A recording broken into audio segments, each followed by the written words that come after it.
के मार्ग में उपासक को ऐसी दृढ़ भावना बनानी है कि चाहे हमारे शरीर को भयानक पीड़ा मिले, अपमान मिले, तिरस्कार मिले, चाहे हमारा मन हमारे खिलाफ हो जाए, भोगों में आकर्षित कर दे, या विश्व हमारी निंदा करने लगे, मुझे किंचन मात्र भी कोई भय नहीं, अपने मार्ग में अटल रहूंगा।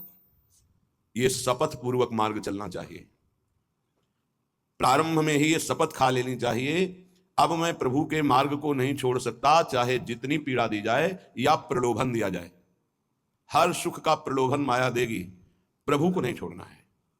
जो उपासक सुख का लक्ष्य करके इस मार्ग में चलता है वो भ्रष्ट हो जाता है। वासनाएं साधना से दब जाती हैं, मिटती हैं भगवत साक्षात्कार या ब्रह्मबोध से। भगवत साक्षात्कार या ब्रह्मबोध तक पहुंचने के लिए उपासक को बहुत ही स्वभाव में गंभीरता, सहनशीलता ये लानी ही होगी। अगर वो गंभीर स्वभाव का नहीं है, अपनी बातें दूसरों से बताएगा तो परमार्थ से वंचित हो जाएगा। अनुभव की बातें या अपनी कमी की बातें दोनों नहीं बतानी।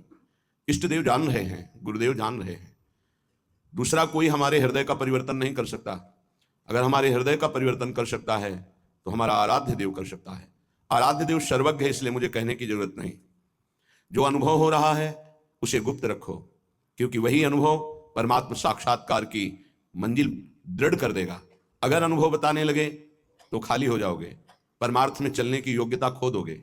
इस बात को धैर्यपूर्वक समझिए। चाहे जितना कष्ट हमें मिले, शारीरिक या मानसिक, हम प्रभु के मार्ग को अब छोड़ने वाले नहीं। ये शपथ खानी चाहिए। हम प्रभु के मार्ग में जैसे हैं वैसे ही चलेंगे। जितना सुधार प्रभु कराते जा रहे हैं उतना होता जा रहा है। हम प्रभु के मार्ग को नहीं छोड़ेंगे, चाहे जैसी परिस्थिति आ जाए। हम गिर सकते हैं, फिसल सकते हैं, लड़खड़ा सकते हैं, पर ना तो रुक सकते हैं और ना लौट सकते हैं। ये शपथ खानी चाहिए। अगर ये निष्ठा नहीं है तो फिर बहुत बड़ा भयावह दृश्य उपस्थित करेगी माया, भीतर और बाहर से। समय आएगा आप लड़खड़ा जाएंगे। आपको प्रलोभन ऐसा मिलेगा कि आप इसे छोड़ करके माया में रमण करें। प्रलोभन में बहुत मिठास नजर आती, पर होता बहुत जहर है। सकामता उत्पन्न होते ही जो जलन होती है वो सकामी पुरुष नहीं जानते, वो भगवत मार्ग के पथिक जानते हैं कि कामना कितना बड़ा जहर है और कैसे जलाती है रात दिन। इसलिए उपासक को निष्कामता पर ही अपनी स्थिति स्थापित करनी चाहिए। सकामता को तत्काल काटना चाहिए। अगर सकामता रही तो 20 वर्ष साधन करने के बाद भी वो भ्रष्ट हो जाएगा। इस शब्द को बहुत सूक्ष्मता से अनुभवपूर्वक बोल रहे हैं। छोटी सी दबी हुई वासना 20 वर्ष साधन करने के बाद भी वो अपना प्रबल रूप धारण कर लेगी और साधक को गिरा देगी। ढूंढ ढूंढ कर अंदर की वासनाओं को नाम जप के द्वारा भस्म किया जाता है। भजन के बल से उनका हृदय से पूर्ण अनादर करना होता है। अनादर ही उनका नाश है, आदर करना ही अपना नाश है। बस ये ध्यान रखना है। सकामता ही हमारा पतन है, निष्कामता ही हमारी स्थिति है। धैर्यपूर्वक सहन करना ही यात्रा है। सहन न कर पाना, टूट गए या प्रलोभन में आ गए तो इस मार्ग से गिर जाएंगे। देखो श्रीपाद प्रबोधानंद जी महाराज कैसी निष्ठा का वर्णन करते हैं। धाम की निष्ठा कह रहे हैं कि छिद्देत खडशः इदम यदि मे शरीरम घोरा विपद विततयो यदि वा पतंती हाहंत न तथापि भूयात् वृंदावनादितर तुच्छ पदे पिपाशा। बहुत उच्च कोटि की वृंदावन की निष्ठा है श्रीपाद प्रबोधानंद जी की। बलिहारी है इन महापुरुषों की कि इन्हीं के वचनों की जूठन पाकर अपने हृदय में कुछ निष्ठा आती है। नहीं तो ये शरीर राग हमें धामनिष्ठ, गुरुनिष्ठ, नामनिष्ठ, भगवतनिष्ठ ये नहीं होने देता। इस शरीर संबंध ही भगवत संबंध दृढ़ नहीं होने देता। अनंत जन्मों से हम भटक रहे हैं इन्हीं शरीरों के संबंध में। ये पत्नी, ये पुत्र, ये पिता, ये माता, ये रिश्ते, ये नाते, ये सामग्री, ये भोग, ये बैंक बैलेंस, इसी का आश्रय लेकर हम भगवान से विमुख हो चुके हैं। कैसी अद्भुत निष्ठा। छिद्देत खडसा इदम यदि में शरीरम घोरा विपद विततयो यदि वा पतंती। यदि मेरे शरीर को पीड़ा पहुंचाई जाए वृंदावन में, अस्त्र शस्त्रों के द्वारा छेदन भेदन किया जाए, तो भी मैं कभी वृंदावन को नहीं छोड़ सकता। ये बात समझ लीजिए। बहुत बड़ी उपलब्धि है, बहुत बड़ा सौभाग्य है यदि आपको यहां एक दिन भी वास करने को मिल जाए। फिर जिनको आजीवन वास मिल गया है तो दुर्भाग्य है कि वो प्रिया प्रीतम का चिंतन नहीं करते हैं, सत्संग नहीं सुनते, श्री जी की लीलाओं का गायन चिंतन नहीं करते हुए व्यर्थ में समय नष्ट करते हैं। दिव्य कृपा हो गई वृंदावन वास की, पर उसका लाभ नहीं ले पा रहे। वृंदावन बस गए इतनो बड़ो सयान, जुगल चरण के भजन बिन निमिष न दीजे जान। पलक झपकने के समय को निमिष कहते हैं। इतना भी समय प्रिया प्रीतम के भजन से अगर खाली गया तो हमारा दुर्भाग्य है, हानि है, विपत्ति है। अगर निरंतर हमारा स्मरण वृंदावन में चल रहा है तो वास्तविक तन मन के बन से ये अब वृंदावन वास हो रहा है। इसीलिए उपासकों से प्रार्थना करते हैं कि उठते बैठते चलते फिरते नाम जप करते रहो। प्रिया प्रीतम को मत भूलो। ये तुम्हारा बैंक बैलेंस तुम्हारे साथ नहीं जाएगा। ये तुम्हारी प्रवीणता संसार के व्यवहार की ये नहीं जाएगी। ये तुम्हारा शरीर सुख या संपत्ति सुख ये तुम्हें प्रियालाल से वंचित कर देगा। इसका भरोसा मत करो, ये मायाकृत है। भरोसा करो प्रभु का, भले सब कुछ बना रहे, उसका भरोसा मत करो। ये सब टिकाऊ नहीं है, परिवर्तनशील है। ये शरीर नाशवान है, इसको इतना प्यार मत करो कि प्रभु के प्यार का मार्ग ही छूट जाए। कैसा मंद बुद्धि हो जाती है उपासक की, कैसा विचार हो जाता है कि वो शरीर पोषण के लिए, इंद्रिय भोगों के लिए प्रभु को छोड़ देता है, धाम को छोड़ देता है। ऐसा है, वो धाम को छोड़ देता है, प्रभु को छोड़, एक विषय एक इंद्रिय मन के साथ मिलकर ऐसी ठगाई की कि प्रभु से विमुख कर दिया, धाम से विमुख कर दिया, गुरु से विमुख कर दिया। तभी कहा शपथ पूर्वक इस मार्ग में चलना चाहिए। हम तो आए नहीं, हमें लाया गया है। यदि लाया गया है तो अब समझ में आया कि मेरे ऊपर कृपा हुई तो मैं शपथ खाता हूं कि अपने प्राण त्याग सकता हूं, लेकिन अपना मार्ग नहीं, पक्का। पर आजकल शपथ भी ऐसे ही खा ली जाती है, उसकी सत्यता, उसका निर्वाह करना बहुत कठिन हो जाता है। प्रतिज्ञा, शपथ, ये सब में खवाई जाती है। अगर किसी भी डिपार्टमेंट में है तो उसको शपथ खवाई जाती है, आप ये गुप्त बात कभी किसी को नहीं बताएंगे, आप ऐसे चलेंगे, आप राष्ट्र की रक्षा करेंगे, आप शपथ खाइए कि धर्मपूर्वक सत्यपूर्वक अपने राष्ट्र के लिए प्राण समर्पित करेंगे। आप तो परमार्थ के पथिक हैं, अनंत ब्रह्मांडों के स्वामी के चरणारविंद के समीप परम पद प्राप्त करना है, तो आपको तो शपथ खानी ही होगी। क्यों? यदि शपथ पूर्वक नहीं चलोगे तो आपको माया भ्रष्ट कर देगी। शपथ पूर्वक चलने पर है कि गिरूंगा, लड़खड़ा जाऊंगा, लेकिन पैर से नहीं चल पाऊंगा तो घसील के चलूंगा, लेकिन चलूंगा प्रभु की तरफ ही। अर्थात बिल्कुल योग्यता न रह जाने पर भी हम प्रभु के ही मार्ग में रहेंगे, हमको प्रभु से अब कोई अलग नहीं कर सकता। ये निश्चय करो, इसमें बहुत बड़ी सामर्थ्य है। यदि हम परमार्थ को स्वीकार किया है, चाहे गृहस्थ में हो चाहे विरक्त में हो, अब चाहे हमारे शरीर को काट दिया जाए तो भी अंतिम समय हम राधा ही बोलेंगे। हमारे जीवन का उद्देश्य प्रभु ही है। Good morning. Good morning. अरे मैं एक सेकंड ना। श्रीधाम वृंदावन के वास की निष्ठा का परिचय दे रहे हैं ध्रुवदास जी। खंड खंड होए जाए तन, अंग अंग सत टूक, वृंदावन ने छाड़ियो, छाड़ी वो है बड़ी चूक। बड़ी चूक ये जो बाहर से भक्तजन आते हैं, इनके ऊपर श्री जी की कृपा है, पर आपका दुर्भाग्य हो जाएगा यदि इनसे आप घनिष्ठ अपनापन कर लिए। घनिष्ठ संबंध श्री जी से और श्री जी के संबंध से इनसे संबंध, डायरेक्ट हमारा कोई संबंध नहीं होना चाहिए, श्री जी के नाते से है, श्री जी के संबंध से है। एक बहुत अच्छे ब्रजरज सेवी महात्मा, इसी संबंध में चूक हो गई। कुछ लोग बाहर से आए, ऐसा कभी किसी को नहीं करना चाहिए बाहर से आने वालों को। उनके 500 शुगर थी, बहुत अच्छे ब्रजरज उपसेवी और सरल स्वभाव संतों का हो जाता है, क्योंकि हमारी स्वामिनी का स्वभाव है अत्यंत दयालु, करुणामय, सहज, सरल। किन्हीं किन्हीं संतों का बाहरी स्वभाव नारियल की तरह होता है। नारियल ऊपर से कठोर होता है, वो अंदर से देखो तो बहुत मिठास वाली गिरी होगी, उसमें मीठा जल होगा, और बाहर से कठोर रहता है, नीरस रहता है। ये स्वभाव होना ही चाहिए। निर्विकार परम पद की प्राप्ति के लिए हर साधक का स्वभाव इस नारियल की तरह होना चाहिए। बाहर से नीरस, जटिल, कठोर, अंदर से सुकोमल। अगर बाहर से सुकोमल हो गए तो मारे जाओगे, इस मार्ग में मारे जाओगे। बाहर से रुद्र दृष्टि, हृदय ममता शून्य, हृदय ममता, निर्ममो निरहंकारा सम दुखा सुखा क्षमी, श्री भगवान का आदेश है। निर्ममो निरहंकारा। यदि परम पद की तरफ कदम बढ़ा रहे हो तो सोच लो तुम्हारा मार्ग क्या है। निर्ममो निरहंकारा, किसी से कोई ममता नहीं। वो आए और प्रार्थना की कि आपकी 500 शुगर है, ये किडनी फेल कर सकती है, ये दिल फेल कर सकती है, लीवर फेल। अच्छा, हमारे यहाँ बहुत डॉक्टर बढ़िया हैं, ले चलते हैं, 10-15 दिन सेवा करेंगे, आप स्वस्थ हो जाएंगे, फिर आ जाइए, दवा बन जाएगी, चलती रहेगी। उन्होंने स्वीकृति दे दी, वो नहीं वापस आए, वही शरीर पूरा हो गया।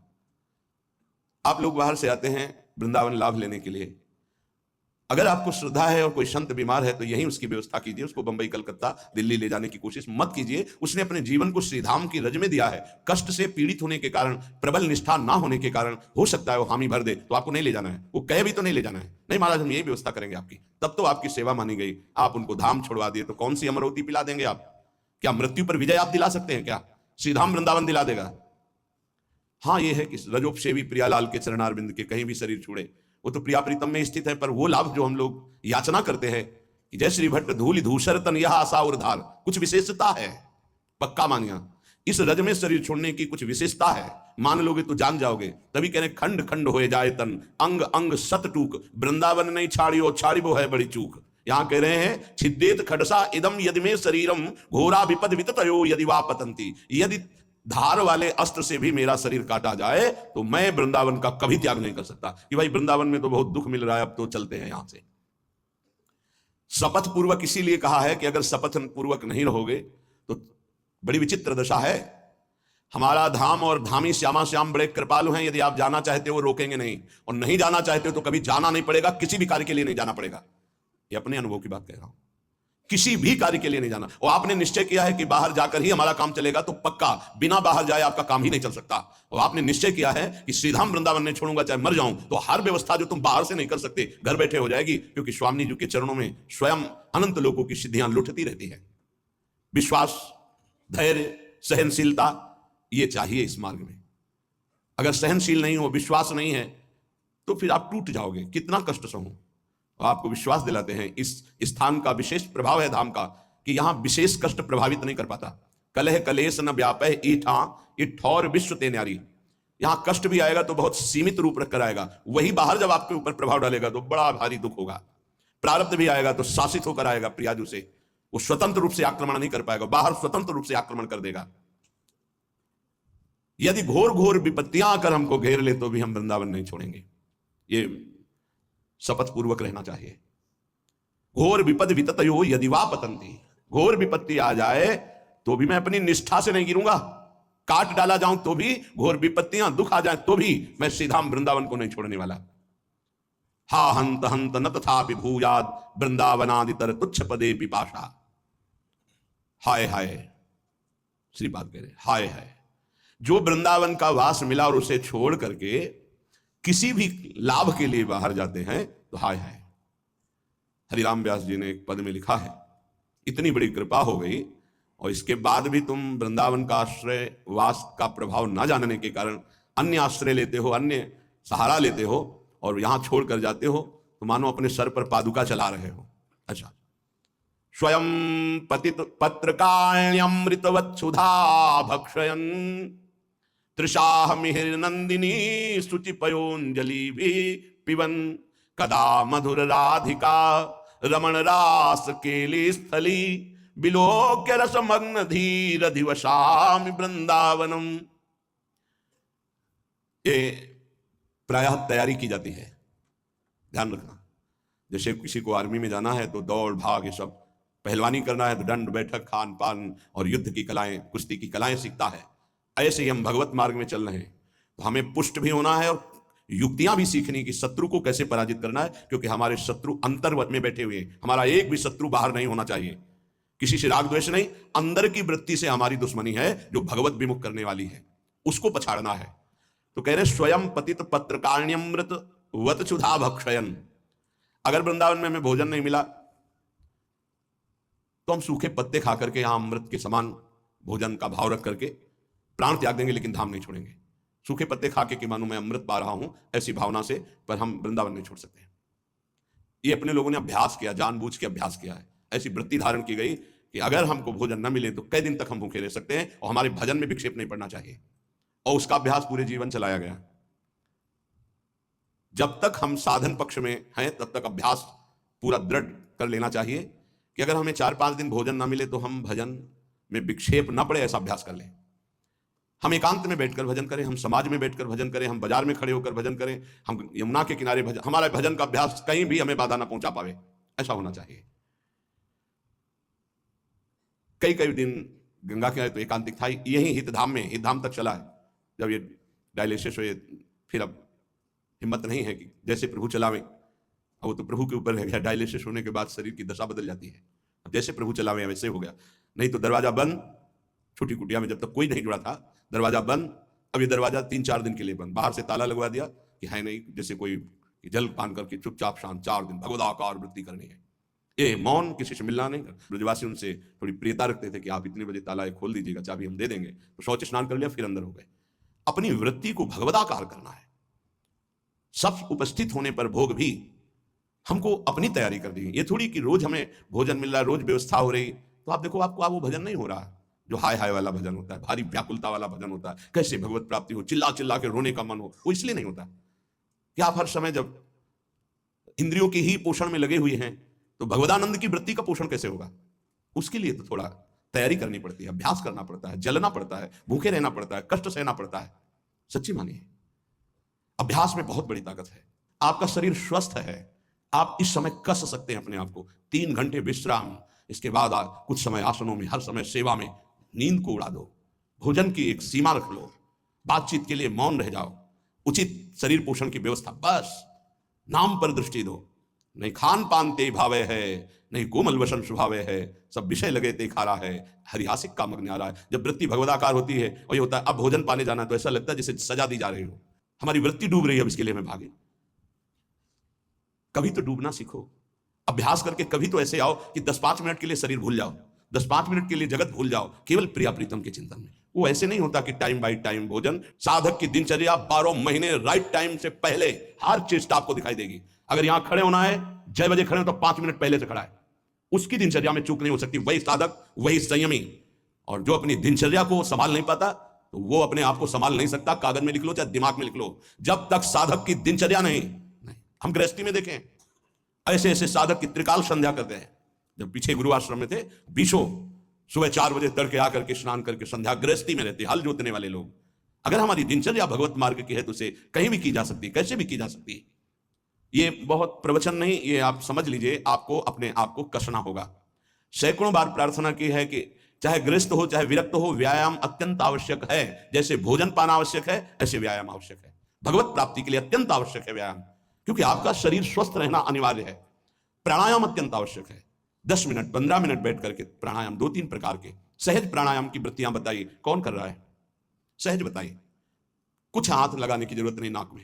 ये अनुभव की हुई बात कर रहे हैं। आराम से बैठ गए, धीरे से श्वास खींचते चले गए दोनों नाक से, जितनी जा रही बंद कर ली। अब मंत्र जप रहे हैं, फिर धीरे से छोड़ दी, कोई पकड़ना नहीं, फिर खींचा, फिर बंद कर ली। इसे आंतरिक कुंभक कहते हैं। एकदम खाली कर दिया, रोक दिया, मंत्र जप रहे हैं, फिर खाली कर दिया, फिर मंत्र, इसे वायु कुंभक कहते हैं। हर आंत, फेफड़ा, हर नस नाड़ी एक्टिव हो जाएगी। आप क्या समझते हो, ये लोहे की मशीनें थोड़ी लगी है यहां, उनको प्राणायाम के द्वारा एक्टिव किया जाता है। आपका शरीर स्वस्थ, आपके विचार स्वस्थ। और ब्रह्मचर्य के लिए 45 मिनट पसीना गिरने वाला व्यायाम अत्यंत आवश्यक है। कोई नहीं करने के लिए तैयार है। कैसे तुम ब्रह्मचर्य रह सकते हो? कैसे तुम बिना प्राणवायु का संशोधन किए एकाग्र रह सकते हो? ऐसा नहीं कि हम प्रेम मार्ग में हैं तो हमें प्राणवायु के संशोधन की आवश्यकता नहीं। नहीं, हमने पूज्य गुरुदेव भगवान को देखा अटारी में जाकर के एकांत में बैठकर वो प्राणवायु का संशोधन कर रहे हैं। हमने बुजुर्ग संतों को देखा जिनकी 80 वर्ष की अवस्था है, व्यायाम 5 मिनट 10 मिनट हाथ पैर हिला रहे हैं व्यायाम कर। और व्यायाम का एक प्रक्रिया है, आपने 5 दिन व्यायाम किया तो आपके शरीर दर्द होंगे, क्योंकि उनको थकित किया जा रहा है। अब 8-10 दिन में फिर रवा हो जाएंगे। आप करते रहिए, अब दर्द नहीं होगा। 5 दिन किया, दर्द शुरू हुआ, बंद कर दिया और दर्द शुरू हुआ। आपका व्यायाम का अनुभव ही नहीं होगा कि वो यही लगेगा कि उससे तो दर्द होता है। नहीं, ऐसे संयमी साधक थोड़ी बना जाता है। कई मिनट सर के बल खड़े होते थे, हर समय इसको तैयार करके साधन में लगाए रहते हैं। आप लोग देख रहे हैं, आप लोगों का शरीर स्वस्थ है, आप कैसे ब्रह्मचारी, कैसे आप संयमी, कैसे आप एकाग्रचित हो पाएंगे? बोले हमारे पास समय नहीं। कै बजे आप जगते हैं? उसे 1 घंटा पहले जगिए। आप मध्याह्न में थोड़ा विश्राम कर लीजिए, या जब आपको समय मिले तब आप विश्राम कर लीजिए थोड़ा अपनी दिनचर्या के अनुसार। लेकिन रात्रि हमारी साधना का समय है। अधिक से अधिक हम जग करके प्राणायाम व्यायाम करके अपने साधन भजन में लगे। साधन का मतलब होता है एक बार जिद्दी स्वभाव बनाकर हर इंद्रिय पर विजय प्राप्त करके आगे बढ़े। हाँ, हमको उतना व्यायाम प्राणायाम करना जो हमारी भक्ति में बाधा ना पहुंचा दे, वो भी आज्ञा के अनुसार जितना कहा जाए उतना ही। क्योंकि प्राणवायु का संशोधन करने की यदि प्रक्रिया नहीं पता है और उल्टा सीधा पढ़ करके प्राणवायु को, तो वो आपको रोग पैदा कर देगी। हम इसीलिए प्राणायाम पद्धति नहीं कह रहे, केवल बाह्य कुंभक, आंतरिक कुंभक या अनुलोम विलोम, इससे कोई हानि नहीं होने वाली। लेकिन रेचक कुंभक पूरक उसकी प्रक्रिया है। वो ऐसा नहीं कि केवल ऐसे खींच कर किया, जरूर करना चाहिए। इस श्वास का संशोधन, प्राण का संशोधन, शरीर की नस नाड़ियों का व्यायाम के द्वारा, तो ब्रह्मचर्य पुष्ट। यदि आप ऐसा नहीं करते तो ब्रह्मचर्य रह ही नहीं सकते। ब्रह्मचर्य रहने के लिए शरीर को बहुत एक्टिव करना होता, बहुत एक्टिव, और उसमें खुद इतनी बिजली होती है, वो बैठ ही नहीं सकता शांति से। कठोर आसनों में बैठना स्वभाव बन जाता है उसका। तब जाकर के ब्रह्म प्राप्ति के लिए ऊर्ध्वगामी चित्त वृत्ति होती है, मुझे केवल भगवत साक्षात्कार चाहिए। सिंहवत स्वभाव साधक का होता है। एक प्रवचन नहीं कर रहे, ये हृदय की बात कर रहे हैं। हर कष्ट को सहकर सिंहवत। यहां क्या सर्दी लगेगी तुम लोगों को, कमरे में हो, खुले में, गंगा के किनारे, जब ऐसी कि शरीर में केवल सर्दी ही सर्दी व्याप्त हो रही, लग रहा है कि अब नहीं संभलेगा, तो गंगा जी में जा खड़े हो गए। गंगा जी उल्टा उसके खिलाफ, गंगा जी का काफी जल जैसे प्रवाहित हो रहा है, ये तो रोज का अनुभव था। हाथ डेढ़ हाथ जो जल है वो भीषण ठंडा होगा, फिर उसके नीचे थोड़ा सा जा खड़े हो गए, मंत्र जाप कर रहे हैं। फिर गंगा जी ने पावर दी, फिर बाहर निकले, फिर चले। पूरा जीवन एक युद्ध है, आज भी एक युद्ध है। ऐसे थोड़ी ये सुख प्राप्ति लौकिक सुख के लिए नहीं, ये अध्यात्म सुख के लिए है। कितनी बड़ी बात है। मेरा शरीर काट दिया जाए, भारी विपत्तियां आ जाए, तब भी मैं अपने मार्ग को नहीं छोड़ने वाला, अपनी निष्ठा को नहीं छोड़ने वाला। स्वयं पतित हुआ, गिरा हुआ पत्ता खा करके मैं जी लूंगा, लेकिन अपनी निष्ठा नहीं छोड़ूं। ये